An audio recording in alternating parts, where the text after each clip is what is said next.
Medieval traps weren't just dangerous, they were so fast you wouldn't even have time to blink. Some killed without warning, others struck without a sound. But which ones left no chance to react? And how did they stay hidden until the moment they hit? One of the most feared? Camouflaged pits, the medieval world's deadliest game of hide and seek.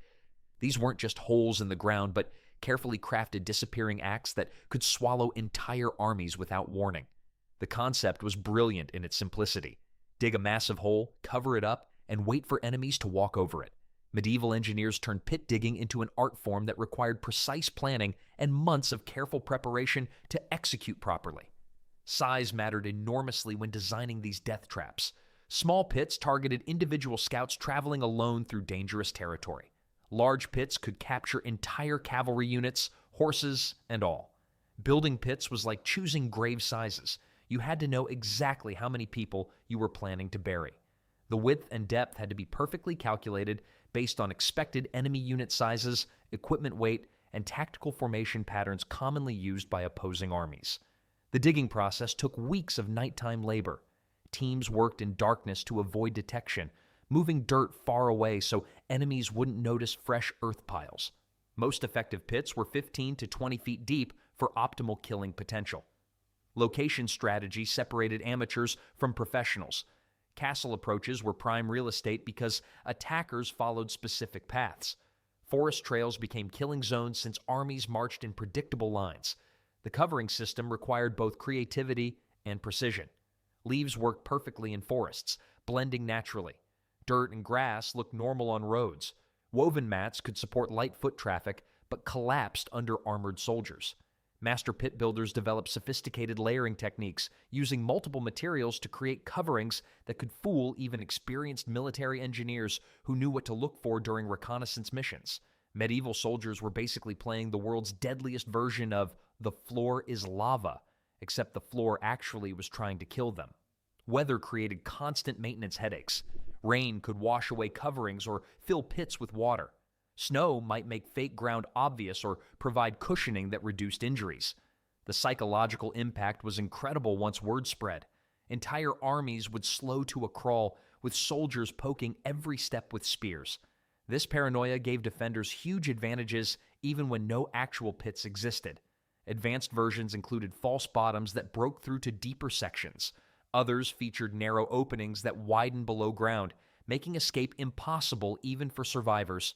The most sophisticated pits incorporated multiple deception layers, ensuring that even experienced soldiers would fall victim to these carefully engineered death traps. Think of these pits as medieval disappearing acts, except instead of rabbits coming out of hats, people were going into holes permanently. Yet ground-level disappearing acts had limitations that engineers sought to overcome. Swinging log smashers turned basic physics into weapons of absolute destruction, building upon principles learned from pit construction.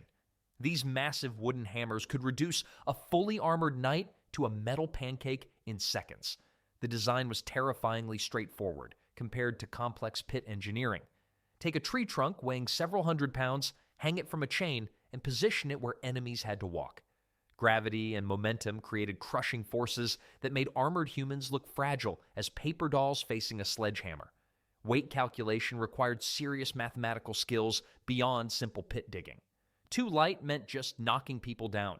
Too heavy caused support system failure. The sweet spot was 300 to 500 pounds for maximum crushing power. Medieval engineers basically invented the wrecking ball centuries before anyone thought of demolishing buildings with it. Trigger mechanisms ranged from simple to sophisticated. Basic pressure plates released logs when stepped on. Tripwires could be hidden along paths. Manual release systems allowed defenders to choose exact activation timing for maximum effect. The psychological impact differed from invisible pits. Swinging logs created constant anxiety because attackers could sometimes see suspension points overhead. Every doorway became a source of terror that slowed advances. Multiple log systems created inescapable killing zones. 3 or 4 logs at different heights could cover entire pathways. Dodging the first log meant running into the second or third. Medieval siege warfare was like playing dodgeball, except the balls were tree trunks, and getting hit meant game over permanently. Fire made these weapons even more terrifying. Logs soaked in pitch could be ignited before release, creating flaming hammers that crushed victims and started fires. Reset procedures were crucial during battles. Once a log swung and hit its target, it needed quick repositioning and rearming while under potential enemy fire. Specialized teams of defenders risked their lives pulling massive logs back into position, often becoming targets themselves for enemy archers during the dangerous reset process. Setting up these traps was like medieval bowling, except the pins fought back and the strikes were measured in casualties. While overhead attacks were devastating, defenders needed more subtle surprises. Trapdoor drops combined the stealth of camouflage pits with the mechanical precision of swinging systems. 1 second you walked on solid ground, the next you fell into whatever nightmare castle builders prepared below.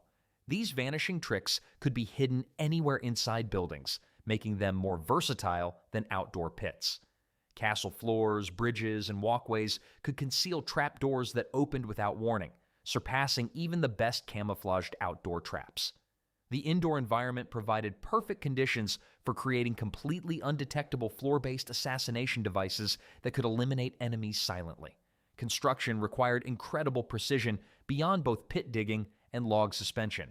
Hidden hinges had to support normal foot traffic, but give way under specific conditions.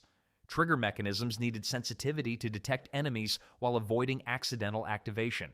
Medieval castles were basically the world's deadliest funhouses, except instead of silly mirrors, they had floors that tried to eat you. Building materials determined effectiveness and cost. Wooden trapdoors were cheaper, but could warp. Stone trapdoors provided perfect camouflage, but cost enormous amounts. Iron trapdoors were premium, practically undetectable, and maintenance-free. Destinations below varied by defensive strategy. Secure dungeons kept enemies alive for questioning. Deep spike pits offered quick death. Water-filled chambers guaranteed drowning for armored soldiers. Multiple trapdoor systems turned castles into death mazes that made outdoor pit fields look simple. A single building might contain dozens of hidden drops. Maps were closely guarded secrets known only to defenders. Walking through a trapped castle was like playing hopscotch on a minefield, except the mines were invisible and you couldn't see the safe squares. Advanced designs included delayed action mechanisms that held weight initially but gradually gave way. These were particularly cruel because victims had seconds to realize what was happening but couldn't escape. Group separation tactics used large trapdoors that activated when multiple people stood on them. This caused entire squads to disappear at once, breaking up formations. The sudden loss of an entire unit created immediate chaos and terror among remaining attackers, often causing complete psychological breakdown and military retreat. Castle architects were basically escape room designers who specialized in rooms you could never escape from. Even sophisticated vanishing floors had weaknesses, leading engineers toward biological approaches. Poison spike pits took the basic pit concept and added biological warfare that made trapdoors look merciful. These weren't just holes with sharp sticks, but biological laboratories designed to kill in the most agonizing ways possible. The design started with proven spike pits, but evolved beyond mechanical killing. Sharp stakes pointed upward from deep holes, positioned to impale anyone who fell. However, medieval trap makers decided quick death was too merciful and began experimenting with biological warfare that would extend suffering for weeks before eventual death. Medieval engineers looked at regular spike pits and thought, you know what this death trap needs? More death and less trap. The poisoning process became truly diabolical. Animal waste was the most popular coating because it was free, abundant, and guaranteed massive infections. Fresh manure would be smeared on spike tips and left to ferment in the sun. Animal droppings were just the beginning. Rotting meat provided deadly bacteria that medieval medicine couldn't treat. Dead fish created toxic bacterial soups. Plant-based toxins added another death layer through natural poisons. Spike positioning was calculated for maximum suffering rather than quick kills. Angled stakes punctured vital organs slowly, causing internal bleeding over hours. Vertical spikes might miss critical areas, leaving victims wounded and infected. Creating these pits was like medieval chemistry class, except instead of making baking soda volcanoes, they were brewing death soup. Strategic placement made these biological weapons even more effective. Hidden forest locations caught lone scouts. Pits near water sources could contaminate entire areas. making them unusable for attacking armies. The maintenance was disgusting work. Someone had to refresh poison coatings, replace broken stakes, and remove decomposing bodies. These workers developed disease immunity through constant exposure. Environmental factors enhanced deadliness over time. Swampy pits bred additional diseases. Desert locations exposed victims to extreme temperatures while they slowly died from infected wounds. Winter conditions preserved toxins longer, while summer heat accelerated bacterial growth, making these biological weapons effective year-round, regardless of seasonal weather changes or geographic location. Think of poison spike pits as medieval quality control, except instead of checking if products worked, they were checking if people stopped working. While biological warfare proved effective, it required enemies to fall into specific locations. This led engineers toward more precise trigger systems. Tripwire triggers were invisible puppet strings controlling medieval death machines, evolving from static systems to automated killing fields. These thin lines could unleash devastating attacks with a single step, requiring no human operators. The concept was deceptively simple yet devastatingly effective. A thin rope or wire stretched across paths at ankle height, positioned to catch feet but remain invisible. This simplicity made tripwires more reliable than complex mechanical systems while requiring minimal maintenance and allowing for rapid deployment across vast areas of territory. Material choice became critical. Hemp rope was cheap but rotted in weather. Braided horsehair was nearly invisible and strong but expensive. Metal wire was premium, almost impossible to see and weather-resistant. Medieval tripwires were like invisible shoelaces from hell, except instead of making you trip, they made everything else fall on you. The genius lay in what tripwires activated. Simple systems released logs or boulders. Complex versions used pulleys and counterweights to trigger multiple surprises simultaneously or activate mechanisms located far from the wire. Arrow volley systems became popular applications. Multiple crossbows would be preloaded and aimed at trigger locations. When someone hit the wire, all weapons fired simultaneously, creating devastating arrow storms. Rockfall triggers created spectacular mass casualty events. Large stones on hillsides were held by wooden wedges connected to tripwires below. One misstep could unleash landslides burying entire units. Medieval archers basically invented automated security systems, except instead of calling the police, they called in death from above. Multiple wire systems created overlapping destruction zones. A single path might have 5 different tripwires activating different attacks. Spotting the first wire might lead directly into the second or third. False tripwires became psychological warfare. Obvious wires connected to harmless mechanisms made enemies think they'd found all traps, while real, invisible wires waited in safe-seeming areas. This deception tactic proved so effective that armies would waste hours searching for non-existent traps while missing the actual deadly ones hidden in plain sight. Tripwire networks were like medieval home security, except instead of protecting your stuff, they were redistributing enemy body parts. While ground-level triggers proved effective, engineers realized they needed weapons working on larger scales. Rockslide ambushes transformed gravity into the ultimate superweapon, scaling tripwire destruction to geological proportions. When you could drop thousands of tons of stone simultaneously, individual traps looked pathetically inadequate. These weren't accidents, but carefully orchestrated geological catastrophes planned over months. The goal was simple: store massive rock amounts at high elevation, then release everything when enemies were perfectly positioned below. Professional rockslide engineers became highly valued specialists who could predict exactly how falling stones would behave based on terrain analysis and mathematical calculations. Site selection determined everything. Natural cliff tops and steep hillsides provided elevation for maximum destructive force. Mountain passes became perfect killing zones because armies had no choice but to travel through predictable narrow routes. Medieval engineers basically figured out how to weaponize entire mountains, turning peaceful hillsides into gravity-powered meat grinders. Preparation work was enormous, requiring months of secret nighttime labor. Workers moved huge stones to strategic positions above target areas. These rocks were held by wooden barriers, rope systems, or position stones that could be quickly removed. Timing calculations required expert physics knowledge.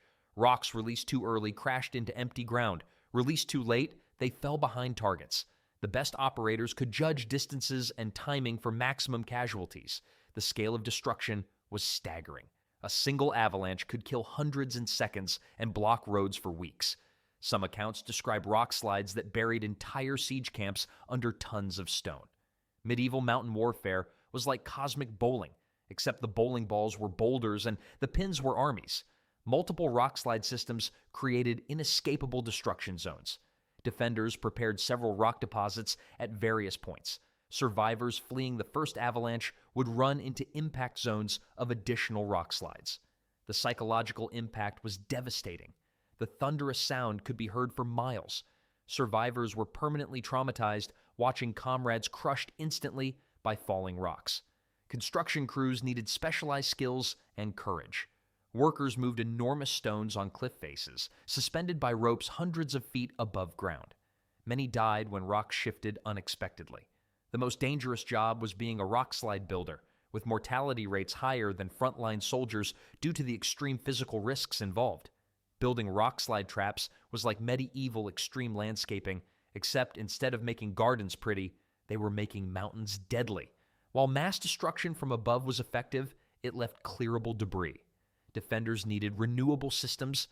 Hidden moat traps combined the surprise of camouflaged pits with the devastating scope of rockslides. These weren't obvious water barriers, but completely invisible lakes that could swallow entire armies without warning.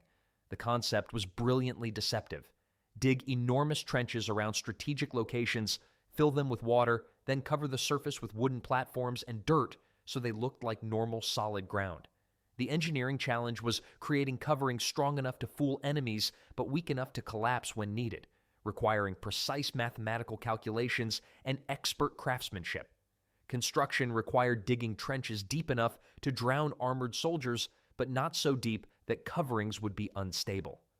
Most effective hidden moats were 10 to 15 feet deep with sloping sides that made climbing out nearly impossible. Medieval moat builders were basically magicians who specialized in making water disappear until the exact moment it could drown you. The covering system was the most critical component. Wooden planks had to look like solid ground during inspection, but collapse under attacking forces. This required precise calculations for load-bearing capacity. Camouflage made hidden moats virtually undetectable. Platforms were covered with dirt and planted with matching grass. Elaborate versions included fake cart tracks and wear patterns that simulated years of normal use. Strategic positioning created decisive advantages. Hidden moats in front of castle walls stopped siege towers and cavalry instantly. Moats around choke points forced armies to find alternate routes. Creating hidden moats was like medieval pool installation, except instead of backyard fun, they were installing underwater graves. The drowning factor was particularly deadly for armored opponents. Medieval soldiers wore heavy metal equipment, making swimming nearly impossible. Falling into deep water while armored was essentially a death sentence. Multiple systems could protect entire areas with overlapping barriers. Crossing one hidden moat might lead to additional invisible water traps, making successful assaults nearly impossible. Some castles featured up to 5 separate hidden moat systems, creating underwater obstacle courses that could drown entire armies before they reached the actual castle walls or defensive positions. Weather affects effectiveness in complex ways. Heavy rains could overflow water levels and make coverings obvious. Drought might lower water enough for victims to survive by standing. Hidden moat maintenance was like being a groundskeeper for invisible swimming pools, except the only swimmers were people who couldn't swim. While surface-level water traps were effective, they became predictable once discovered. Engineers started looking underground for more sophisticated systems. Tunnel collapse traps represented the peak of medieval underground warfare, taking concealment principles from hidden moats and creating the most sophisticated surprise attacks possible.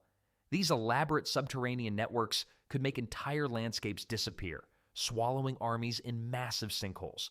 The strategy involved secretly digging extensive tunnel systems underneath enemy positions, then weakening ground support so it would collapse under attacking forces. The genius lay in precise timing and massive scale. Master tunnel engineers could create underground networks spanning several acres, capable of swallowing entire military camps in coordinated collapse sequences that seemed like natural disasters. Construction required expert miners working silently for months. They calculated exactly how much earth to remove while leaving enough support to prevent premature collapse. Too much digging caused early cave-ins. Too little wouldn't create worthwhile disasters. Medieval tunnel builders were basically underground termites with engineering degrees, except instead of eating wood, they were eating the foundation out from under entire armies. Excavation was incredibly dangerous. Workers dug deep enough that surface vibrations wouldn't reveal activities, but shallow enough for maximum above-ground effect. Most systems were 15 to 25 feet below surface. Timing calculations were critical. Engineers predicted exactly when and where enemy forces would be positioned above tunnel networks. This required detailed intelligence about movement patterns and tactical preferences. Support removal used several methods. Wooden pillars could be burned with controlled fires. Rope supports could be cut simultaneously across large areas. Some systems used water to wash away earthen supports. Medieval siege warfare was like playing chess underground, except instead of capturing pieces, you were making the entire board disappear. The scale of destruction was enormous. Well-designed collapses could swallow hundreds of soldiers, horses, and siege engines in seconds. Unlike other traps targeting individuals, tunnel collapses eliminated entire formations. Smoke and fire tactics made collapses even more devastating. Tunnels filled with combustible materials created underground infernos burning for days, spreading toxic smoke across large areas. The psychological impact was incredible because collapses seemed to come from nowhere. Soldiers walking on solid ground would suddenly fall into burning pits, creating massive paranoia among attacking forces. This unpredictable nature made tunnel collapse traps the most feared medieval weapons, with some armies refusing to besiege certain castles known for their underground engineering capabilities. Underground warfare was like medieval mining, except instead of digging for gold, they were mining for the perfect spot to bury their enemies. These 8 medieval trap types represented the pinnacle of pre-gunpowder military engineering, combining psychology, physics, and creative malice to create defensive systems that could stop entire armies.